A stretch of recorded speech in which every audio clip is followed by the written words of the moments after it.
Notícias do STJ. Os destaques do dia do Superior Tribunal de Justiça, quando e onde você quiser. Olá, esse é o boletim com alguns destaques do STJ. A sexta turma do Superior Tribunal de Justiça decidiu que advogados que deixarem de comparecer às sessões do Tribunal do Júri não podem mais ser multados pelo Poder Judiciário. O colegiado entendeu que, com a entrada em vigor da Lei 14.752 de 2023, eventuais infrações dessa natureza devem ser apuradas exclusivamente pela Ordem dos Advogados do Brasil, que passou a ser o órgão competente para analisar a conduta dos profissionais. O caso envolveu 2 advogados que faltaram a uma sessão do júri e foram condenados ao pagamento de multa equivalente a 10 salários mínimos. Eles justificaram a ausência, afirmando que uma promotora havia comprometido a imparcialidade do julgamento ao divulgar nas redes sociais informações e imagens relacionadas ao processo. Segundo a defesa, eles não abandonaram a causa, pois continuaram representando os réus até a realização de um novo julgamento. O relator, ministro Sebastião Reis Júnior, reconheceu que a conduta dos advogados não foi a mais adequada, já que a suposta irregularidade poderia ter sido questionada pelos meios processuais cabíveis. No entanto, destacou que os fatos ocorreram em agosto de 2024, quando a nova legislação já estava em vigor. Com isso, a sexta turma concluiu que o juiz criminal não possui mais competência para aplicar multas por abandono de causa. Em situações semelhantes, cabe ao magistrado comunicar o episódio à OAB, responsável por avaliar eventual responsabilidade ética e disciplinar dos profissionais.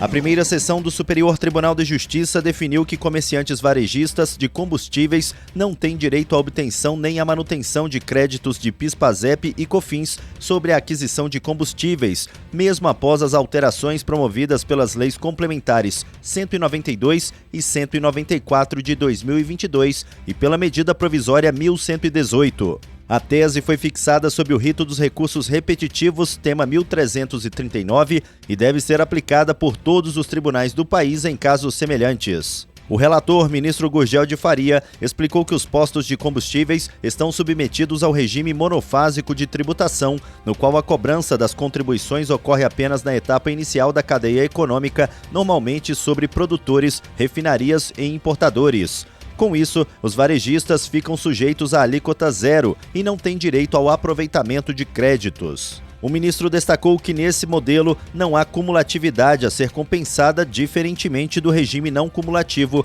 em que cada etapa da cadeia recolhe tributos e pode descontar créditos da fase anterior. Segundo ele, os postos de combustíveis estão no fim da cadeia de comercialização e por isso não se enquadram nas hipóteses que permitem a manutenção desses créditos. Ao analisar as mudanças legislativas de 2022, o colegiado concluiu que elas não alteraram a sistemática do regime monofásico nem criaram direito aos créditos para os varejistas. A primeira sessão também reafirmou o entendimento já afirmado pelo STJ no tema 1093, consolidando que comerciantes varejistas de combustíveis não podem constituir ou manter créditos de PIS/PASEP e COFINS nesse regime de tributação.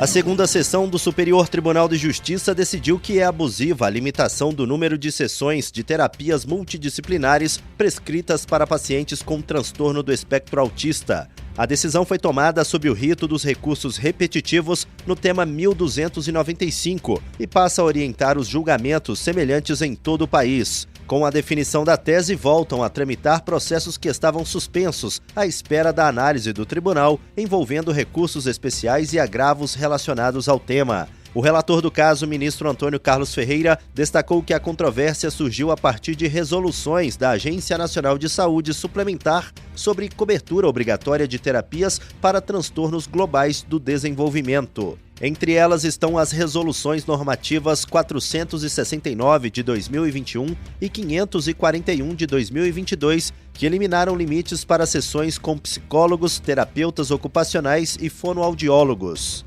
Segundo o ministro, a Lei dos Planos de Saúde, atualizada pela medida provisória 2177/44 de 2001, proíbe a imposição de limites financeiros às coberturas de serviços de saúde, o que também se aplica às terapias multidisciplinares. No julgamento, a segunda sessão também reformou decisão do Tribunal de Justiça de São Paulo, que havia limitado a cobertura a 18 sessões anuais. Para o colegiado, qualquer restrição baseada em critérios financeiros é ilegal quando há prescrição médica para o tratamento.